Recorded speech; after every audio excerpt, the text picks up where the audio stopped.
5 रवैये जो कि बच्चों की ज़हनी सेहत को बहुत बुरी तरह मुतासिर कर सकते हैं और माँ-बाप ये 5 रवैये जो हैं वो अक्सर उनकी जो ब्रॉट अप कर रहे होते हैं, अपने बच्चों की परवरिश कर रहे होते हैं, ये उसका हिस्सा होता है। और माँ-बाप समटाइम्स चाहते हुए, ना चाहते हुए, शऊरी तौर पे, लाशऊरी तौर पे इन सारी चीज़ों को प्रैक्टिस कर रहे होते हैं। और उसमें से सबसे पहली जो एक चीज़ है वो है कंपैरिज़न। कंपैरिज़न का मतलब यानी आप जो अपना मुकाबला करते हैं 2 लोगों का आपस में। जैसे एक कज़न्स का आपस में मुकाबला किया जाता है कि अच्छा वो इससे बहुत बेहतर है, तुम्हारी बहन तुमसे ज़्यादा अच्छा बोलती है, तुम्हारा भाई देखो कितने अच्छे नंबर लेके आ रहा है, उसकी रंगत बड़ी गोरी है, उसका स्टाइल बहुत अच्छा है। ये कंपैरिज़न जब आप बच्चों के अंदर डालना शुरू कर देते हैं तो बच्चा अपने आप को, क्योंकि आप उसको सिर्फ़ कंपैरिज़न नहीं दे रहे, उसके साथ-साथ आप उसको बता रहे हैं कि उसके अंदर क्या चीज़ लैक कर रही है, किस चीज़ की कमी है। तो कंपैरिज़न के साथ-साथ जो है वो अपने आप को भी कमतर समझना शुरू कर देता है, जिसकी वजह से वो कभी भी वो सेल्फ़ कॉन्फिडेंस अपना नहीं अचीव कर पाएगा। जो कि जब आप उसको कंपैरिज़न किए बगैर जब उसको हेल्प करेंगे चीज़ों को समझाने की, तो ज़्यादा बेहतर तौर पे जो है उस चीज़ को समझ भी पाएगा और उस पे अमल भी कर सकता है। इसी तरह से अगर आप अपने बच्चे को टाइम नहीं दे रहे, और को टाइम का मतलब ये है कि क्वालिटी टाइम, और जिसमें आपका मोबाइल आपके पास नहीं होना चाहिए, आपका कोई और कमिटमेंट जो है वो नहीं होनी चाहिए। सिर्फ़ आप अपने बच्चे को अगर क्वालिटी टाइम दे रहे हैं, यानी आपने आधा घंटा रखा है या घंटा रखा हुआ है,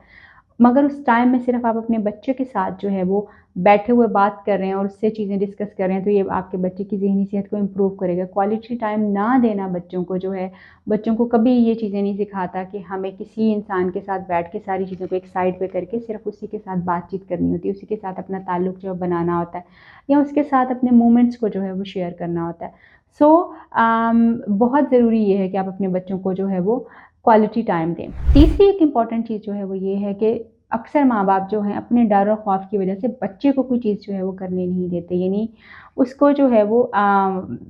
ये तुमसे होगा नहीं, ये तुम नहीं कर सकते, लाओ मैं कर देती हूँ, लाओ मैं कर देता हूँ। अच्छा इसको इस तरह कर लेते हैं, अच्छा इसको वैसे करते हैं। यानी जब आप अपने बच्चे को एनकरेज नहीं करते कि वो खुद इस चीज़ को ट्राई करे, तो वो जो उसके अंदर वो जो ऑटोनॉमी आनी है कि खुद वो कर सकता है, वो कभी नहीं अचीव हो पाएगी, और उसके अंदर ये कॉन्फिडेंस कभी डेवलप नहीं हो सकेगा कि वो खुद से भी कोई चीज़ों को इनिशिएट कर सकता है या खुद भी किसी चीज़ का डिसीजन जो है वो ले सकता है। सो माँ-बाप का ये रवैया जो कि करते शायद वो आउट ऑफ लव ही हैं, वो बच्चों को ना सिर्फ डिपेंडेंट करता है बल्कि उनकी ज़हनी सेहत को इतना ज़्यादा मफलूज कर देता है कि वो खुद से कोई फ़ैसला नहीं कर पाते, और ना ही उनके अंदर ये एतमाद आता है कि वो खुद से किसी चीज़ को कर सकते हैं। अक्सर ये देखा गया है कि माँ-बाप जो है अपनी बहुत सारी एक्सपेक्टेशंस जो हैं वो अपने बच्चों से लगाते हैं कि जी उनके बच्चे जो हैं वो टॉप भी करें अपनी क्लास में, फर्स्ट नंबर पे भी आएँ, उनकी रिस्पेक्ट भी बहुत ज़्यादा करें, एक बीबे बच्चे जो है वो बन के रहें, उनको कभी तंग ना करें, उनको कभी शरारत ना करें, बस उनकी जैसे-जैसे वो बात करते हैं उसी तरह से जो है बात करते रहें।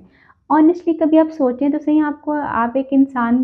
को कंट्रोल करने की कोशिश कर रहे हैं, आप इंसान की यूनिक और इंडिविजुअलिटी को कंट्रोल करना चाह रहे हैं, and at the same time आप उसको एक ऐसा स्लेव बना रहे हैं जो कि सिर्फ़ आप डुगडुगी बजाएँ तो वो काम करना शुरू कर दे, आप डुगडुगी बजाएँ तो वो कुछ और करना शुरू कर दे। तो उसकी वो जो इनफ़रादियत है, वो जो उसकी अपनी जो कुछ चीज़ें हैं, वो किस तरह से जो हैं वो हो सकेंगी। सो आप अपनी माँ-बाप की एक्सपेक्टेशंस बड़ी इम्पोर्टेंट होती हैं, बच्चों को इसका ख़्याल भी रखना चाहिए, और बच्चे बेचारे समटाइम्स अपने माँ-बाप की एक्सपेक्टेशंस को पूरा करते-करते बहुत ज़्यादा ज़हनी बेसुकूनी का शिकार हो जाते हैं। और ऐसी बहुत सारी एग्ज़ाम्पल्स मैंने रिसेंटली देखी जहाँ पे वो अपने माँ-बाप को लेट डाउन नहीं करना चाहते थे, और अपने आप को उन्होंने इतनी डिफ़िकल्ट सिचुएशन में डाला कि वो सब्जेक्ट्स जो उनको नहीं समझ आते थे, उनको भी पढ़ने की कोशिश कर रहे थे। सो माँ-बाप की एक्सपेक्टेशंस जो हैं,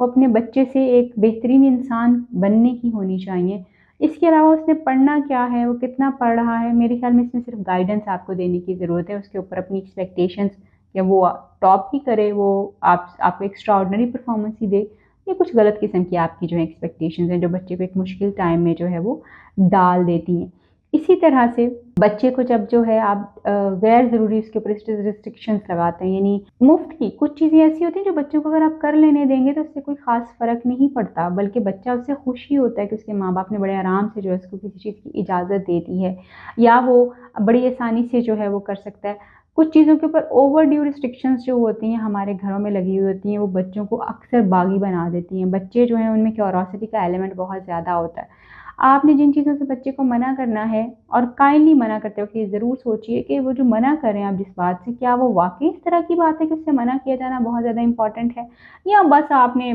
सोचा हुआ है कि ये बात ऐसे होती है, इसको ऐसे ही कर देना चाहिए और इसके ऊपर बच्चों के साथ ऐसे ही सख्ती से पेश आना चाहिए। जैसे समटाइम्स बच्चे जब खेल रहे होते हैं और वो शाउट कर रहे होते हैं, तो हम उनको मना करते हैं, जी खेलते हुए भी आपने शाउट नहीं करना, खेलते हुए भी आपने रोला नहीं डालना, आप बड़े आराम से तमीज़दार बच्चे होके जो है वो खेलने की कोशिश करें। यानी अपनी मर्ज़ी से चीज़ों को पिक एंड चूज़ करने की बच्चों के पास लिबर्टी नहीं होती, जो कि एक बहुत अच्छी चीज़ है अगर बच्चे के पास ये लिबर्टी हो। सो बच्चों के ऊपर अगर आपने रिस्ट्रिक्शंस लगानी है तो लॉजिकल रिस्ट्रिक्शंस लगाएँ, जो लगानी चाहिए। अनड्यू रिस्ट्रिक्शंस लगा के बच्चे की पर्सनैलिटी को ख़राब करने की ज़रूरत नहीं है। और अपनी एक्सपेक्टेशंस को खुद पूरा करने की कोशिश करें। बच्चे से एक्सपेक्टेशन सिर्फ़ आपकी ये होनी चाहिए कि वो एक अच्छा इंसान बन जाए और वो इस सोसाइटी का एक फ़ॉल मेंबर जो है वो बने।